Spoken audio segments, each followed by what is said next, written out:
Hey guys, welcome back to the COVID Cocktail Club, Friday edition. Today we've got a drink that I think is actually perfect for Friday, especially with the heat we're starting to get here in Texas, and I'm sure around the country. It is the Aperol Spritz. Don't love that word spritz, but it is what it is. You know how the word spritz started? I think I do. I could give you a nerdy fact on that. Give us a nerdy fact, as you don't often do. I know. It's the early 1900s, and the travelers through Italy apparently are finding Italian wines too strong, so they're adding a spritz of water to make it a little bit more drinkable. Aperol didn't come around till later. No, I'm lying. It was earlier. It was the 1800s when this started. And then early in the 1900s, Aperol was actually invented.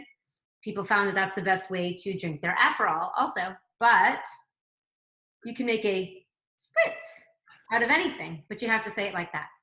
I will not be saying it like that unless I have about 10 spritzes. Actually, do you know the word is German though for spray?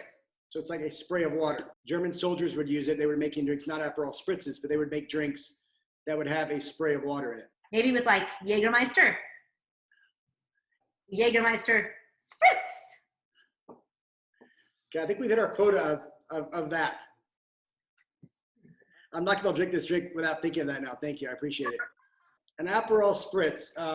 It's perfect for the weekend because it's great for outdoors. It's great for brunches. Not that anyone's having brunches these days, but if you're having your own personal, small family brunch, it's a great cocktail for that. For Mother's Day brunch? Oh, that's right. That's coming up soon, right? A couple weeks, 3-4 weeks. Not funny? I hear you. I know when it's. I know it's this Saturday. I get it. Yes, perfect for Mother's Day.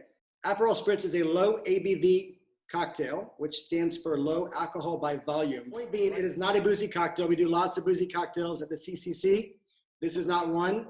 Not that you don't want something boozy by the pool, but if you're drinking early and you're just wanting to relax, this is a good, light, day drinking cocktail. It's also quite. If you don't want your mom to be drunk all day long, it's a great Mother's Day cocktail. If you do want your mother to be drunk all day long, we suggest a cocktail from earlier this week. The Cinco de Mayo? Yeah, that one. Yes, quite the opposite of that. A spritz, as Ricey mentioned, does not have to be with Aperol. Campari is another one that's popular. I'm sorry? A what?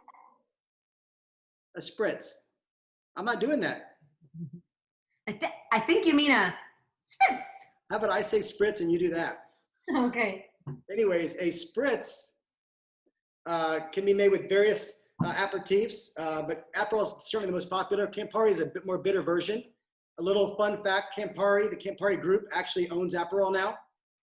So they've always been sort of connected in terms of, like, we used to say Aperol is sort of like a sweet cousin to Campari. They're both bitter, but this one's not nearly as bitter as Campari. It's owned by Campari now. Those are probably the two most common spritzes you would have. We're opting for this. It's much more approachable. So anyways, if you're a Campari fan as I am, you want to try it, by all means, but we're going to start today with a spritz formula. We have formulas at the COVID Cocktail Club because it's easy to remember. So think 3, 2, 1. 3 bubbly, 2 bitter, 1 soda. Very easy. 2, 1. The Aperol Spritz, very popular. However, this time last year, in fact, I just happened to check this. May 9th of 19 was the infamous Aperol Spritz article in the New York Times. Did you happen to read that article?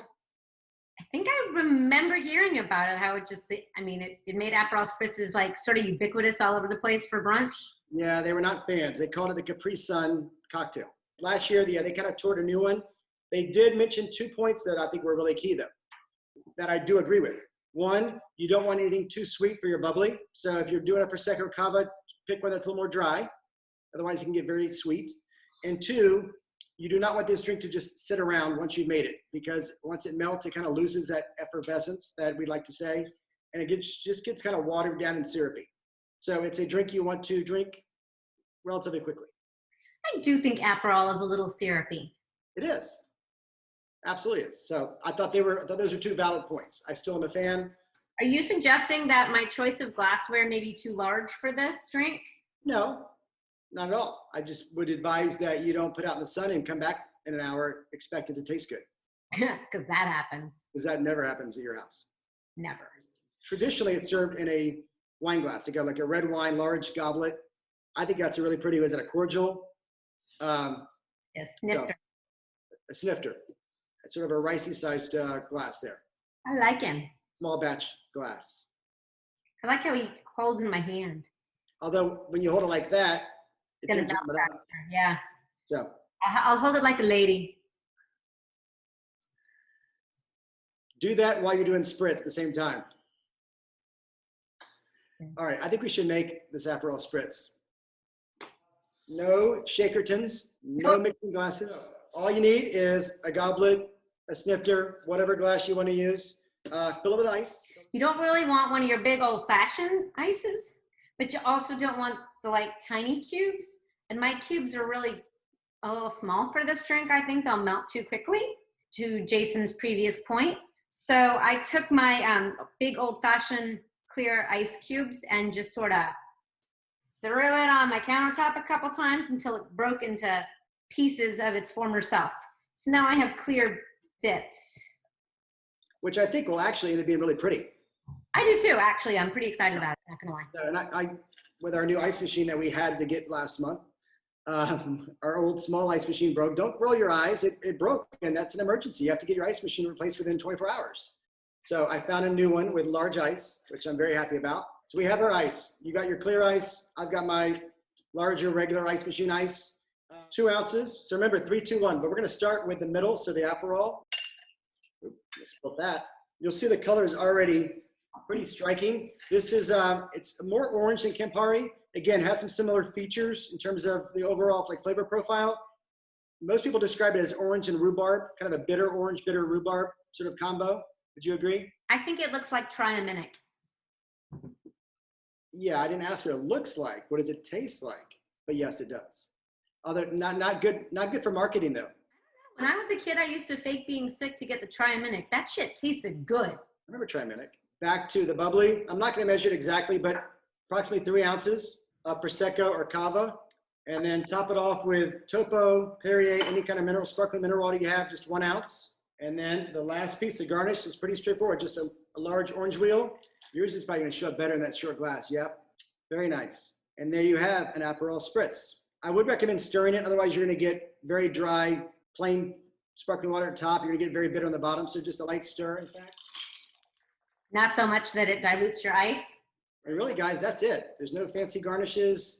No, we're not adding bitters, tinctures, shrubs.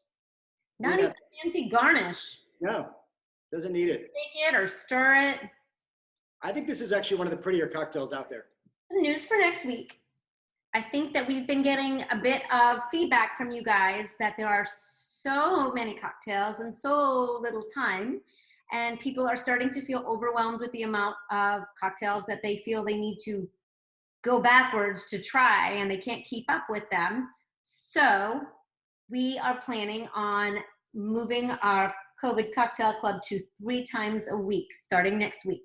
So we will put out new cocktails on Monday, Wednesday, and Friday. We're still taking any feedback or requests that you guys have, but we wanted to give you guys time to make both riffs of it or to pick up the ingredients that you meant to pick up and not, sort of lose track of where you are. And quite honestly, give you time to practice the ones that you really are liking and that are good, because you end up getting good at it and it becomes second nature and becomes way less scary if you do it a whole big bunch. So we want you to, at the end of this, have a couple of drinks in your arsenal that you can pull out and know that you like and feel really confident about. So I think it'll give you more time to do that. And we've got some fun ones in store for next week. We're bringing in, some sake.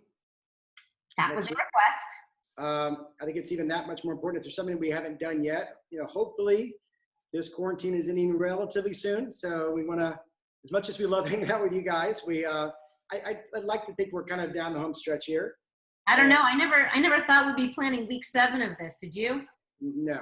I think we're at 36 cocktails now? I don't know, something like that. I mean, yeah, this next week will be week 7, and while we are not running out of cocktails, we could do a cocktail a day forever, but maybe not using the ingredients that you guys have on hand, and I'm not sure how many things you guys are willing to go buy.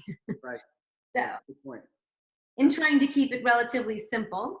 That's our plan. So we will see you next week, Monday, Wednesday, Friday. Happy weekend. Happy weekend. Mother's Day, Marcy. And happy Mother's Day in advance. Uh-huh. On Saturday, right? Yeah, right. Saturday. Saturday, right? Okay. Cheers, Rice. Cheers, Jason. And cheers to all the moms. Yes, absolutely. Cheers, Marcy.